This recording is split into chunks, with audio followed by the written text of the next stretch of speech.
Today, we're diving into one of the biggest struggles for busy moms, sleep.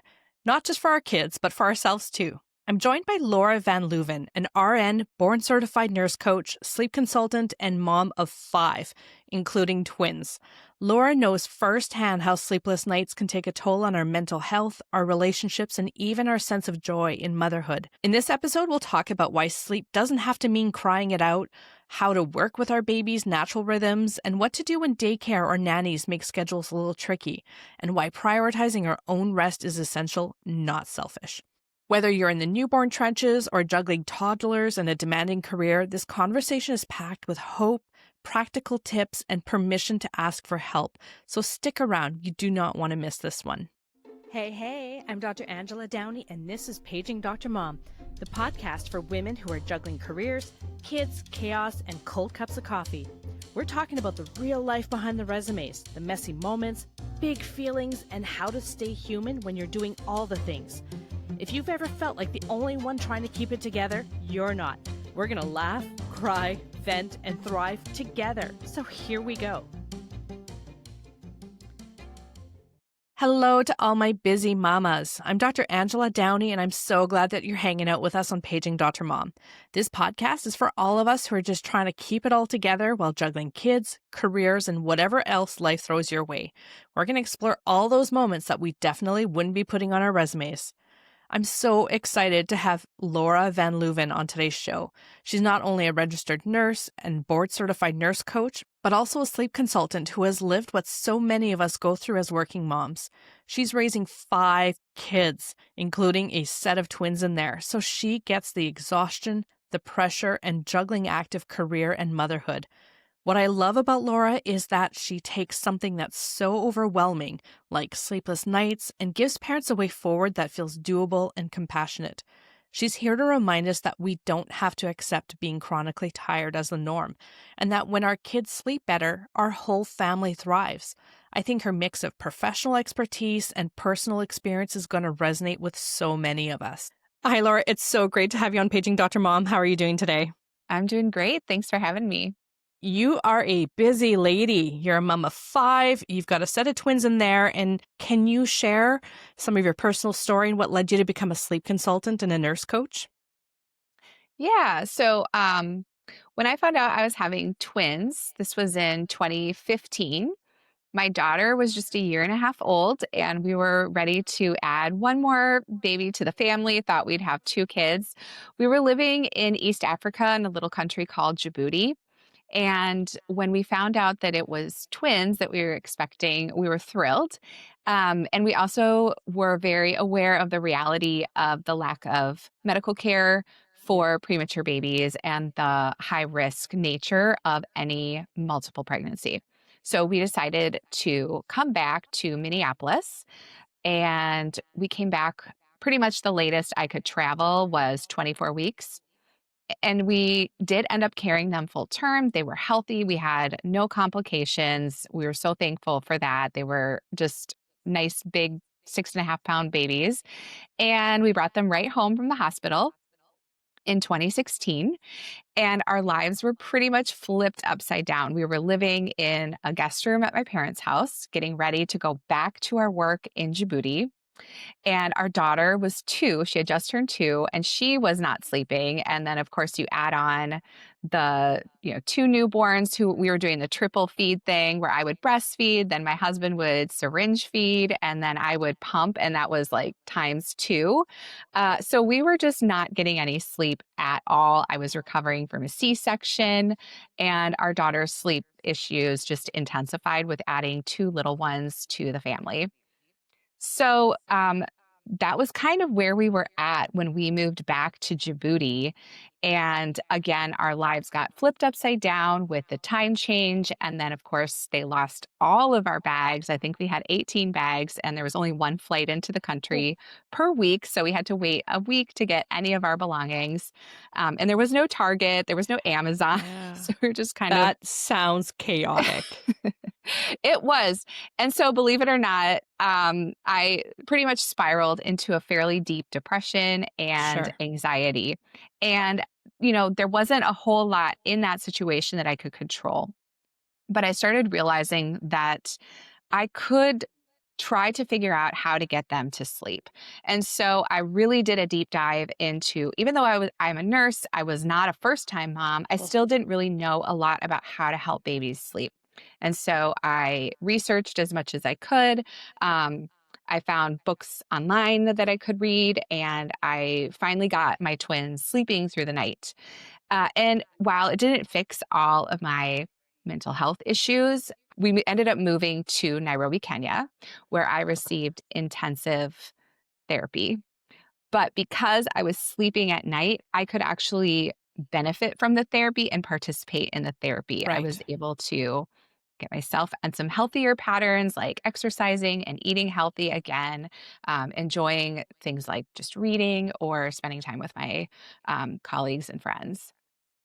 So that's kind of my story, up until that point. With my So 4th were Go you ahead. also struggling with your first child having trouble sleeping as well? I absolutely struggled with sleep with my first child. It just felt more manageable because it was 1. Now, Yeah. that's not to discount if somebody has 1 child. I know it is hard to, be up multiple times with that child throughout the night for many months on end.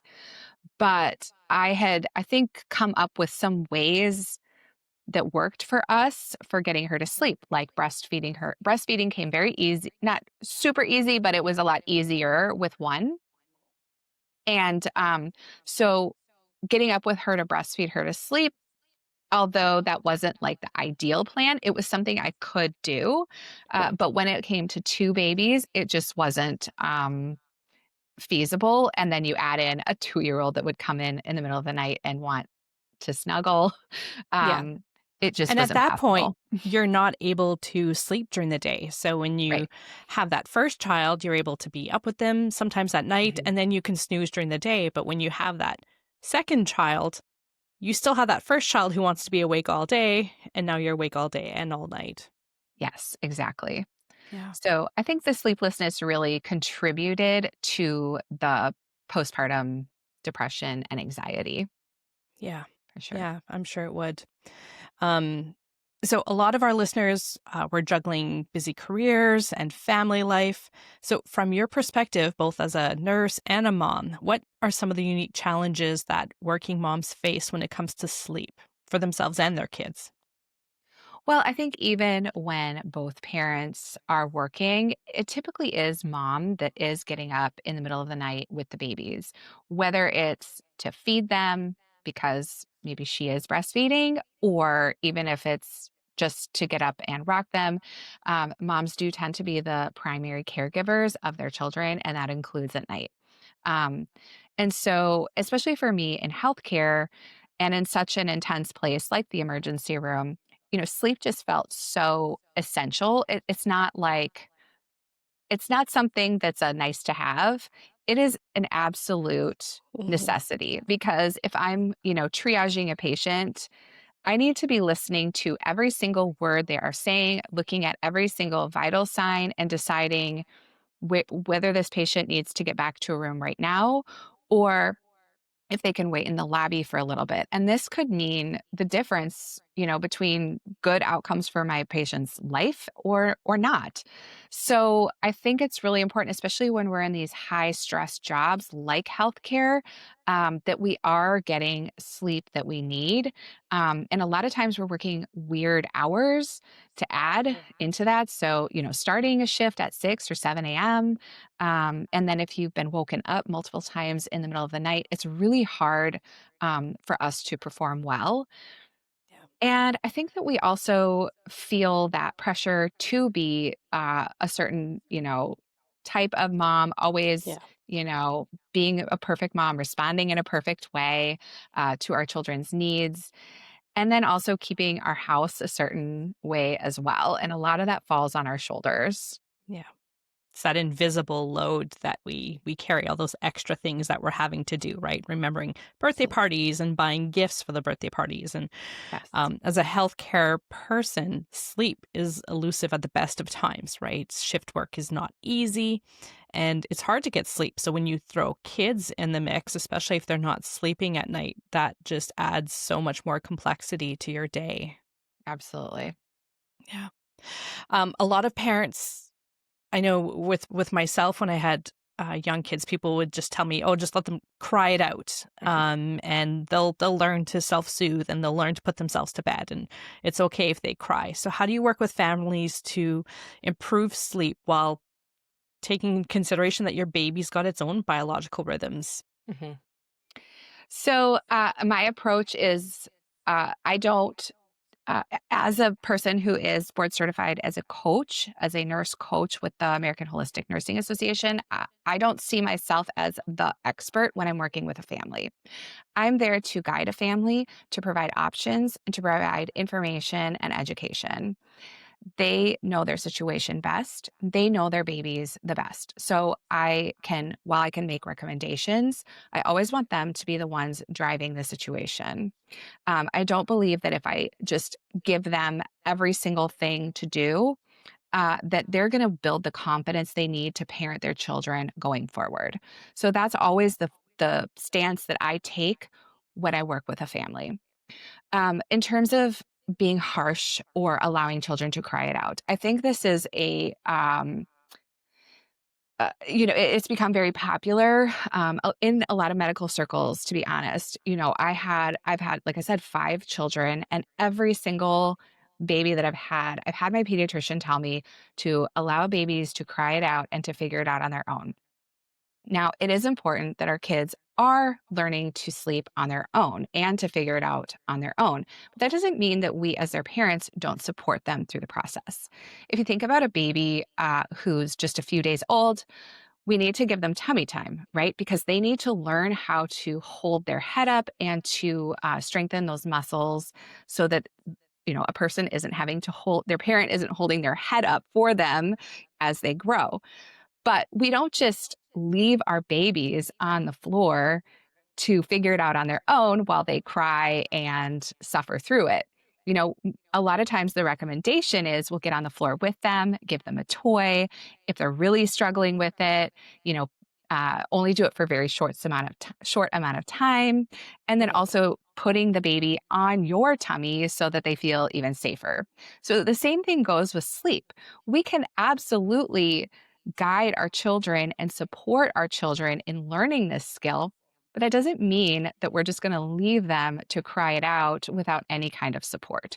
So, yes, it might involve crying, especially the older babies, if they've had habits established like breastfeeding to sleep or even co-sleeping. It's going to be really hard for them to learn a new habit of sleeping in their own crib without mom or dad there to rock them or feed them to sleep.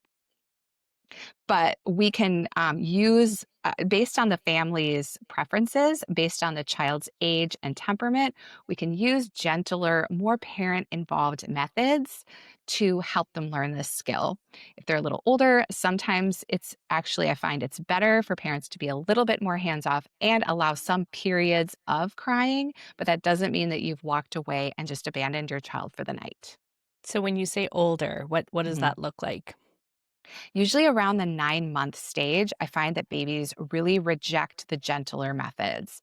It's almost like they feel as though if you're not going to give me what I want, whether it's again co sleeping, being rocked, or fed to sleep, then they don't even want you to offer any kind of comfort. So they tend to reject. And I'm saying this just as a broad stroke. Of course, every baby is different, but Hmm. as then they tend to do a little bit better with the check-ins or less parental involvement, and they tend to cry more even if parents are trying a gentle method.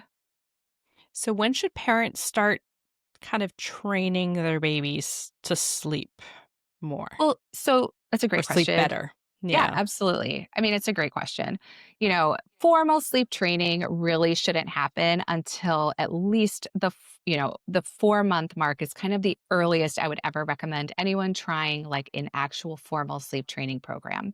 And when I say sleep training, I am talking about from the moment that the child wakes up in the morning until they're laid down at night and then throughout the night. So we are looking at, are they getting enough active time during the day? Are they getting enough nap time during the day?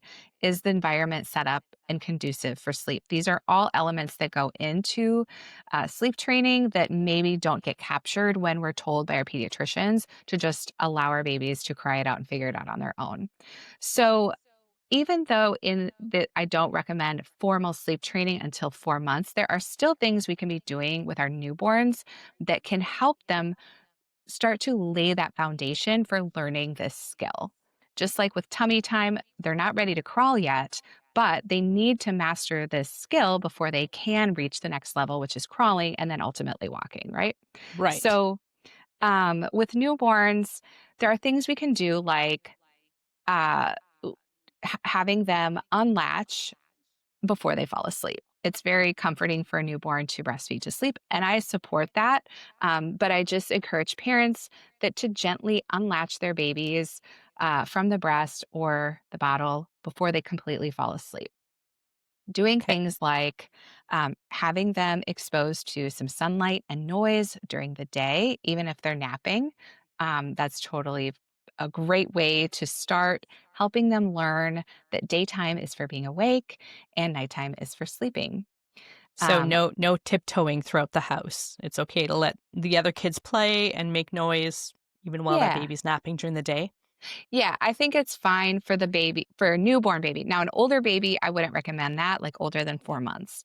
But for a newborn, they haven't had that light exposure yet. So we're trying to get them to get on like good circadian rhythms and develop some of those hormones that are developed Okay. by exposure to sunlight, like melatonin. So, having them, what I've always done with my babies is I like to set up a pack and play or a bassinet in the living room. And maybe I have some light white noise near them. So it kind of dampens the sound a bit. Sure. But no, we're not tiptoeing around them. They're getting sunlight during the day. Once they hit that 4 or 5 month phase, then I put them into a dark room during nap time. So that's up to 4 months. After that, what would you suggest doing so that maybe you start getting a little bit more sleep throughout the night? Yeah, that's a great question. So the big thing that happens at 4 months is that babies are able to start connecting sleep cycles the same way that adults are. It's still going to look different. Their sleep is still going to look different than an adult's sleep, but it isn't so chaotic and disorganized as a newborn's sleep. So during the newborn days, you are watching their sleep cues and laying them down as they're showing you those sleepy cues. And you're following the newborn's lead when it comes to nap time and sleep. When it comes to 4 months and up, we can actually start to put them on a parent led schedule. So that doesn't mean that the parents decide, well, I want my babies to nap at this time and this time, so that's what we're going to do. Parents by 4 months usually will see a pattern emerging naturally in their own children. And we can use Okay. wake times as a guide for setting the schedule along with the baby's natural biology. So if you're noticing every day that your baby is getting tired around 9 a.m., then it's great to just say 9 a.m. is nap time. Whether your baby is Okay. showing those cues every day or not, you lay them down for a nap at that time. Okay. And then they develop. It just kind of starts developing into a routine. Yes. Yeah. And babies, we all know, thrive on routine. Sure, absolutely. Mhm. Is there something you can do to make them sleep longer at night? Mhm. So one of the first thing is to always make sure they're getting enough calories during the day. Right. They're going to sleep a lot better if they've had enough formula or breast milk, or if they're on solids during the day. The other thing is, especially if you live in places like Minnesota or Canada. During the summer, it is really important to have blackout curtains in the nursery just to Okay. keep them sleeping longer in the morning and going down. Um, at a decent time in the evening. Yeah, So that's a that's a great really tip. important thing. Yeah. Mhm. If you have twins, it's great to have white noise as well. Right. Mhm. What about, I remember the first time my daughter slept until 5 in the morning. So we went to bed at night. She woke up at 5 in the morning. And I remember waking up in a panic because I think I woke up before she did. And I woke up thinking, oh my gosh, she's dead. And I ran into her room like there's no way she slept all night long. And 5 a.m. is sleeping all night long, I guess. Mhm. But, and I was so panicked. So when I got to the room and she was still breathing, I thought, like, how did she all of a sudden sleep so much longer? And Mhm. it was a relief that now I could actually start getting some sleep, but it was really scary that first time that she gave me a little bit more time to sleep. So, what are some of the changes that you see in families, whether like emotionally, mentally, Mhm. or even in their relationships once everyone starts sleeping through the night?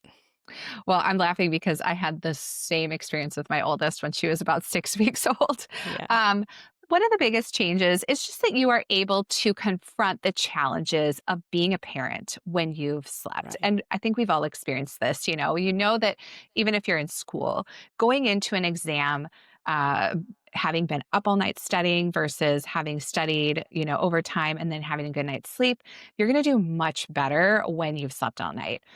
We all know how much crankier we are when we haven't slept. And so it's hard to be in a relationship and be a good partner when we're constantly snapping at our partner over small Mhm. things.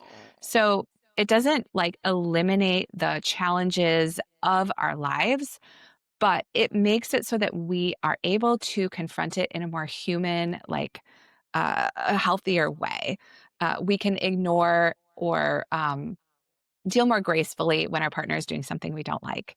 When our children are throwing a tantrum, it is easier to be that gentle, calm, patient parent and respond emotionally to, Mhm. appropriate to their meltdowns that they will Yeah. inevitably have. You want to focus on this in emotional intelligence kind of way of Yeah. parenting, but that's really hard when you haven't slept and you're Yeah. exhausted. Yeah. Absolutely. Hmm. Yeah. There's a lot of challenges as well with professional parents. They Hmm.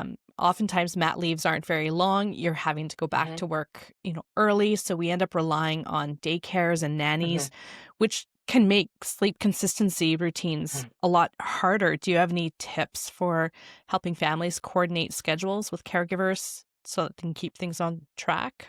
I think the biggest thing when you've got, whether it's a nanny or you're dropping your children off at a daycare, or maybe it's a grandparent that's watching your kids for certain days of the week, is to have really good communication.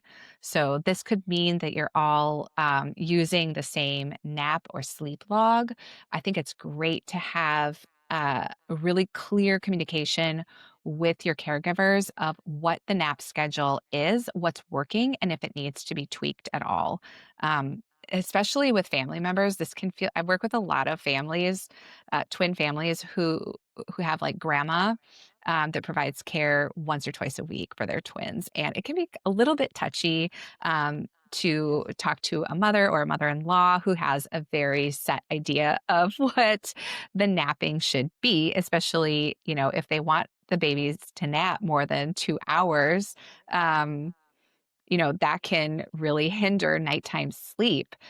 So having a really clear communication and then trying to keep that schedule no matter who is taking care of the child. So if it's your day off and you're home, try to keep the same daycare nap schedule that your child thrives on. So uh, that might mean getting up at 7 or 7:30 even on your day off just to be able to keep the schedule going.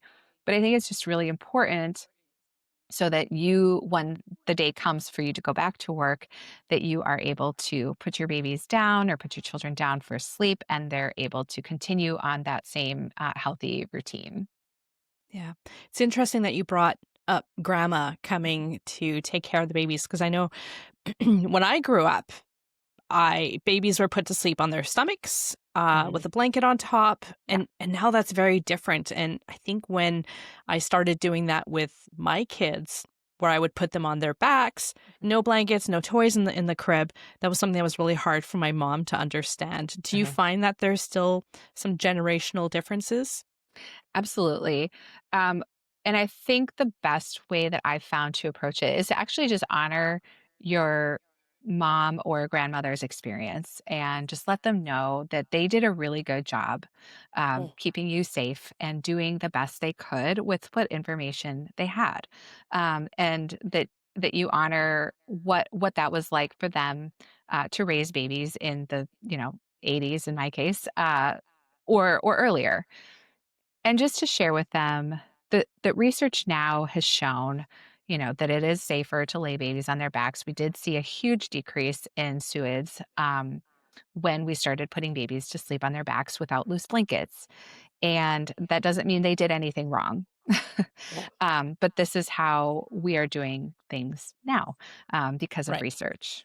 So I think it's just good to not discount that they did, or to not share that they did something wrong or bad. Right.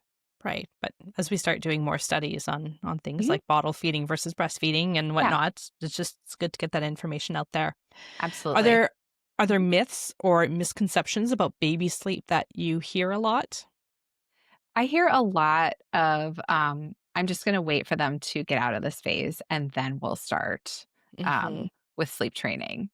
And like I said, of course, it's gonna look different at every stage, and it's gonna look different for every family. But even from day one, there are things that parents can be doing to start to lay that foundation. And honestly, if your baby is over 6 or 9 months old and they're still, they're relying on some of these crutches to sleep all night, it is going to take some guidance and leadership and intentionality from parents to change those habits. As the old adage goes, if you don't change anything, nothing's going to change. And Right. your children are not going to take the initiative to change habits that they really find comfort in. So I think that while, yes, they are constantly going through phases and growing out of phases when it comes to sleep, it's okay to take ownership, take leadership, and guide them to a healthier way of sleeping. So should we be sitting in a rocking chair in the room rocking our kids to sleep? I love rocking my babies to sleep. It is Okay. just one of the biggest joys of being a parent, is having like a newborn baby and rocking them to sleep and having a contact nap. And that is absolutely fine. It's so important for bonding in those early weeks and months. And it is such a Okay. sweet time. As they're getting older, I do challenge parents to, yes, rock your babies and lay them down just before they fall asleep, just so that you can start getting them used to that feeling of falling asleep while they're in their own crib or bassinet. Yeah. And then do you just start extending the time Yeah. between rocking them and when they fall asleep and just start putting them in the bed earlier and earlier every time? Yeah, and what you can start doing also as they're kind of exiting that newborn stage is, you can rock them while reading a book.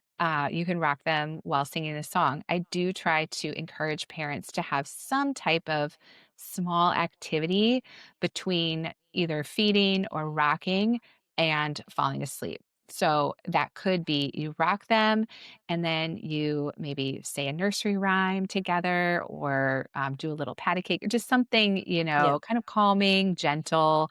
And it could even just take 1 minute, and then laying them down in their crib. Yeah. Hmm. So let's say you have a 10-month-old and they're used to eating in the middle of the night because you just, we give our kids sometimes what they want Yeah. and you want to start breaking that cycle. How do you do that without letting them scream in the middle of the night and With just a cry it out? ten-month-old, first of all, with any age kids, I don't like to assume that a 10-month-old is ready to go through the night without eating, because I don't know that child. I don't know their medical history. So I always want parents to check with their pediatrician and make sure that their babies are growing well Right. enough to be able to go the full night without feeding. So that's the first step. The second step is, what you can do is what you do at bedtime is going to set the stage for the middle of the night. So make sure you start your bedtime routine with a feeding. Then you go Right. through, put the pajamas on, read the story, lay them down. Um, in the middle of the night, if they're waking up and you're not sure if they need a feeding and you know that they're getting enough calories, they've been cleared by their pediatrician, what I would do is just wait 10 minutes, 15 minutes. Um, Try doing other comforting measures, whether that's holding them or checking in every couple of minutes, giving them, verbal reassurance, patting their back, trying to see if that is something that they actually need in that moment. And if they're waiting 15 minutes and you still feel that they need a feeding, go ahead and feed them, but don't let them fall asleep while feeding. So Right. don't let them fall asleep. If they start drifting off while you're breast or bottle feeding them, unlatch them, take the bottle out, and lay them down. Before they So fall asleep. yeah. hmm Yeah. If they continue to cry, then you know that it's likely not because they are hungry. So if they latch onto the breast, they take a few sucks, they fall asleep, you unlatch them and lay them down and then they cry, they're probably not actually hungry. They are seeking out comfort. So then you would go through whatever, and it's less about the sleep training method itself. You can try some of the Mhm. gentler methods like the shush pat, or if you're doing something a little bit more, with the crying, such as Ferber, you can go ahead and start some of those methods to try to get your baby to learn to go to sleep. What is Ferber? Well, Ferber is kind of one of those, it's like a controlled crying method. So, you allow your baby to cry, you choose however much time, and then you allow them to cry for those minutes that you've chosen, whether it's Mhm. 5 minutes or 10 minutes. And then you go back and check on them. So that's kind of more of that, allowing them to cry without just completely abandoning them. Um, Right. Right. So they know they're not alone. right, exactly. So does all this change when you have twins? So there must be some pretty unique challenges that come up when you're helping multiple sleep, and what advice do you have for parents of twins? My advice for parents of twins is to seek help, whatever it is you need help in. I was always one of those kind of people that had a really hard time seeking and accepting help. And then when my Sure. twins were born, I really had to challenge myself to learn to say yes when people would offer to help me and to have practical ways that I could, because a lot of people don't know what to ask. They just say, let me know if I can help in any way. And it's like So, kind of, and I think they truly do want to help, but they don't know what is needed. So it's great for parents to kind of think ahead of time. If somebody says that to me, what am I going to say to them? Will I say, yes, I would really love it if you could cook me a meal. Or I would really love it if you could come over one afternoon so I can take a nap. Something like that. Um, so that's one of the biggest things. The second thing is to never compare yourself to other parents. If you have a friend or a sister whose baby is sleeping through the night at 3 months old, that's great. And your babies are still up a lot. You're just in a really different situation. And you shouldn't be thinking you are doing something wrong or your babies are doing something wrong. One of the other big things I see with twin parents is we really rely on some of those crutches that are unsafe. So I see a lot of unsafe sleep practices from twin parents, and they don't always want to talk about it with their doctors or with their pediatricians because they know it's wrong. So they know that it's not right to lay their babies on their tummies, but that's how they get them to sleep. So they just do it. Or maybe they know it's right not to let their babies sleep in a bouncy seat or a swing all night, but that's the only way they can get their babies to sleep. So I think it's important for parents to be honest about what is going on with sleep so that the people in their life, whether it's their pediatrician or a sleep consultant, can really help them try to find ways to get their babies to sleep without using some of those unsafe practices. And for pediatricians and um, sleep consultants who work with these families, what's so important for us is to not shame them and not yeah. just preach more information at these families. They know. Yeah. They know how their babies are supposed to sleep. Sure. Yeah. I had a lot of patients who were co-sleeping with their babies, Mhm. and they like just wouldn't tell me. They didn't tell me until a lot later, and there's just they know it's not recommended, and so Mhm. they're scared to tell their doctors, but really that just creates this environment where you don't have all the information that you need to help them, and so shaming them and having them close up isn't helpful. Absolutely. Yeah. So I'm terrible at asking for help as well. It's something that I struggled with. Yeah. So what It's are some hard. of the things you could ask for help with? Right. Cooking me a meal.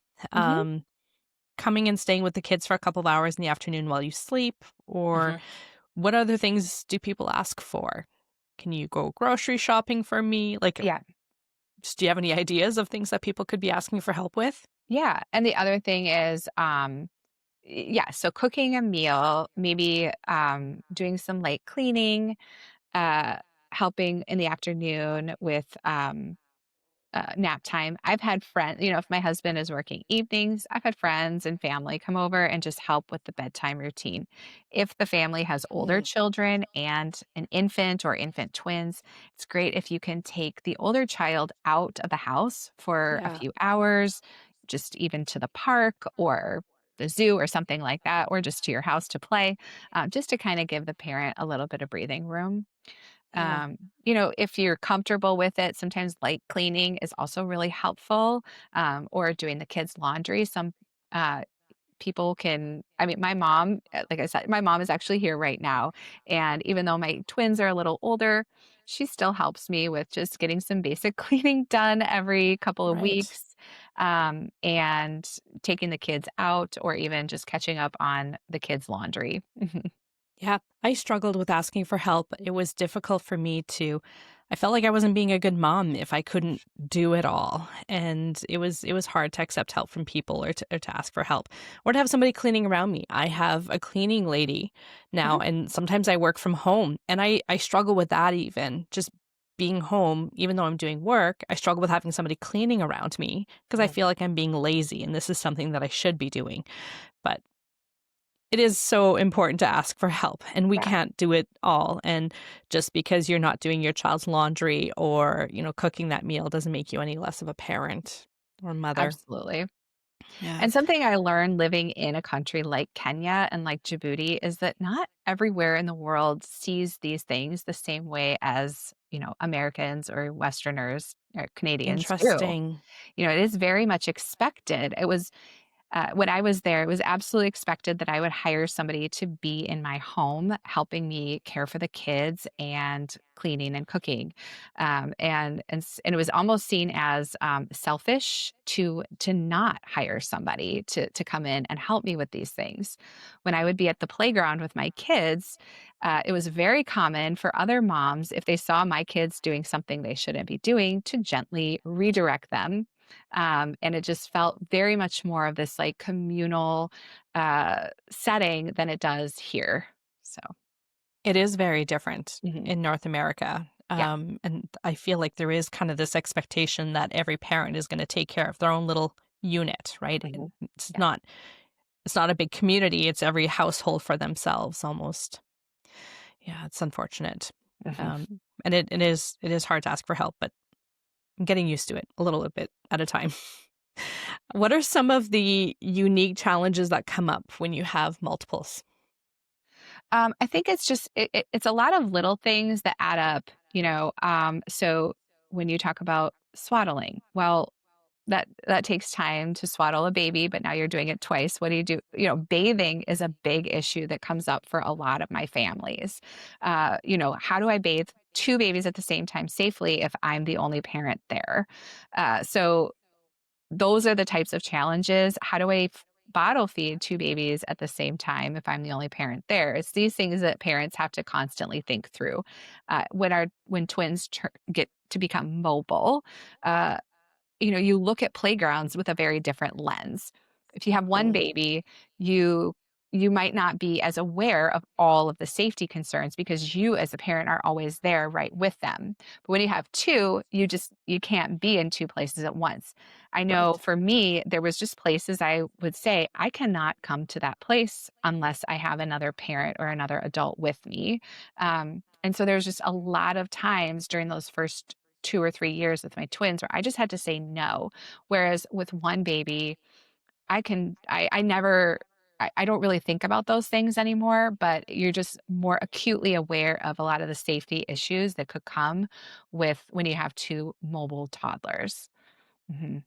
Does it change sleep because one child wakes up the other one? Yeah, that is a huge concern for twin parents is how do I get them to number 1 be on the same schedule? That can be a huge challenge, especially if the twins do have some different sleep needs or temperaments. The second one is, of course, that they will wake each other up.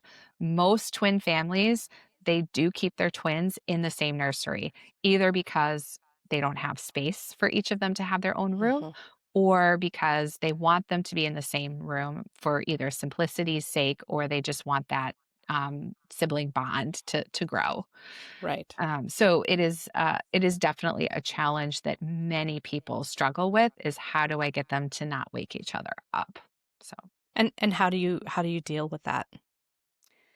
the honest truth is that they will wake each other up.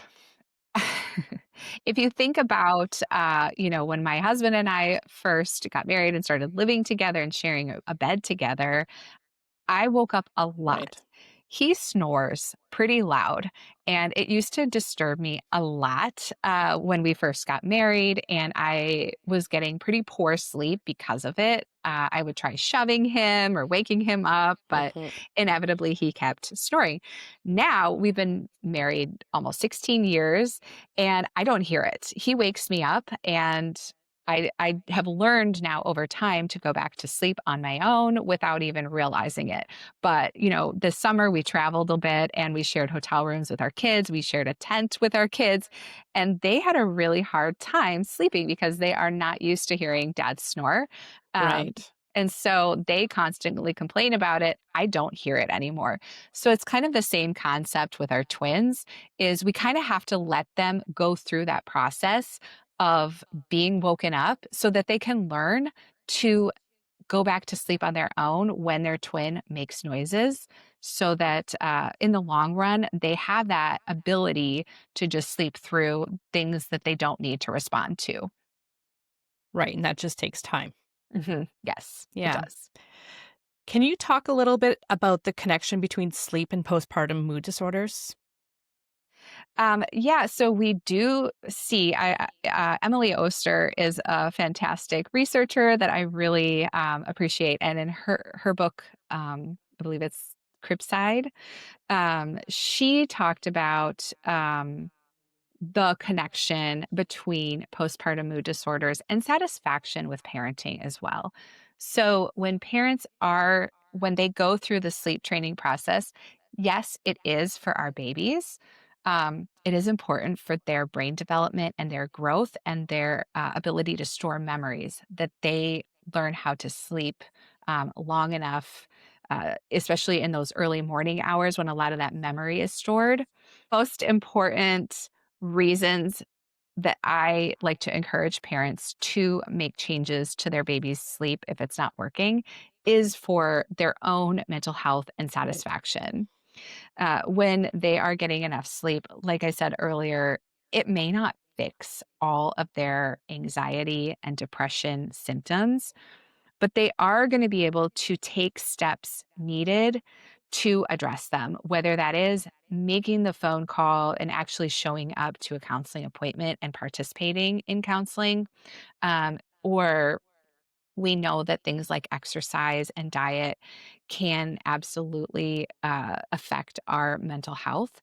And so when we're sleeping, we're going to be better able to think about, prepare, cook a healthier meal. It's really hard when we're tired. It's so easy to just, grab a burger or grab a bag of chips Hmm. instead of actually taking the time to think about and make a salad or something like a healthy dish.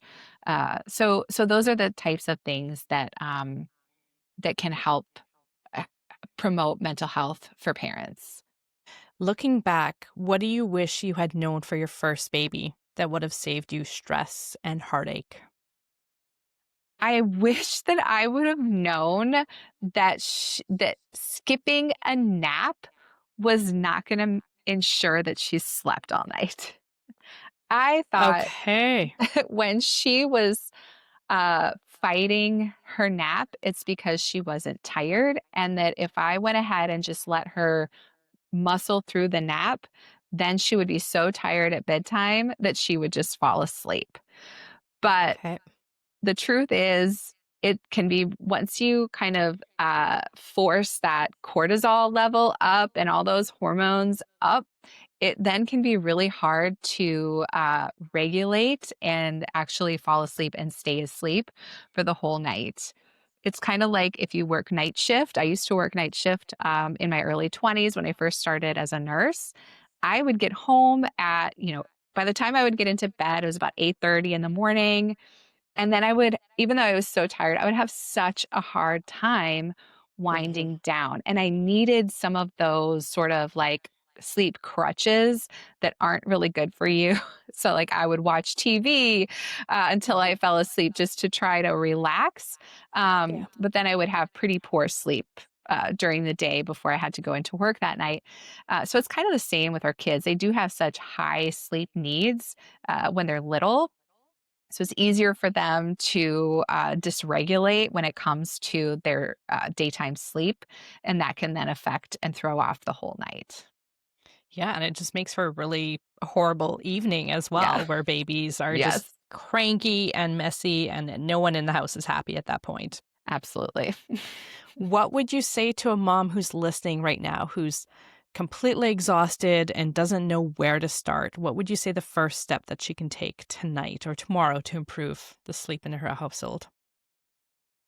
The first thing I would say is to start looking at what are some of the patterns that you're noticing right away. Sometimes we fall into these habits and we don't even really realize. So start noticing, when is my baby sleeping during the day? When do they seem to want to go down? About what time are they waking up at night? And what are they doing? What gets them to go back to sleep? Um, and one of the biggest things that I say right away is to change your bedtime routine. If you are in a cycle where you are feeding your baby to sleep or rocking your baby to sleep, try to just have that, like I said earlier, that one little activity between the whether it's rocking or feeding and laying Hmm. them down in their crib. Maybe it's even just changing them into their sleep sack. So maybe you rock them, that you notice they're getting very sleepy, time to put them in their sleep sack, and now we lay them down in bed. Right. Mhm. Where can listeners find you? So you can find me on Instagram. My handle is at twin.sleep.help. I also am on Facebook at Twin Sleep ZZZ. And my website is twinsleep.com. So it's pretty easy to remember, and you can connect with me there. My email is laura at twinsleep.com. And I always answer all my emails. So if you have a question, feel free to reach out. Amazing. And you have a free guide for twin parents as well? I do. So if you head over to my Instagram, there is a link in my bio for a free guide. And if you feel like you need a little more support than that, I do a free sleep assessment. And there's also a link in my bio on Instagram to my schedule where you can hop onto my calendar and we can talk about your baby. And while I do specialize with twins, I have helped singleton babies as well. And I'm happy to help any family that is struggling with sleep. Sure. I'm going to be putting all of those links in the show notes so it's a little bit easier for people to find them. Awesome. Thank you. Laura, thank you so much for being here today. And I really appreciate you sharing not just your expertise, but also your own story as a mom. It's going to make this conversation much more real for people and relatable. And I know a lot of listeners are going to walk away feeling more encouraged and a little bit more hopeful about sleep and motherhood and giving themselves permission to ask for help. So it's been a real gift to have you here on the show. Thank you so much for having me. And I want to thank everyone out there who's hanging out with us on Paging Dr. Mom. If you enjoyed today's episode, then go ahead and hit follow or subscribe so you don't miss what's coming up next. And if you want to keep the conversation going, you can find me over on Instagram at @drangeladowney. I would love to hear from you. That is it for today's episode of Paging Dr. Mom. If it made you smile, nod along, or feel just a little more seen, then go ahead and hit that follow button and share it with a friend who needs to hear it. Take care for now. You are doing better than you think.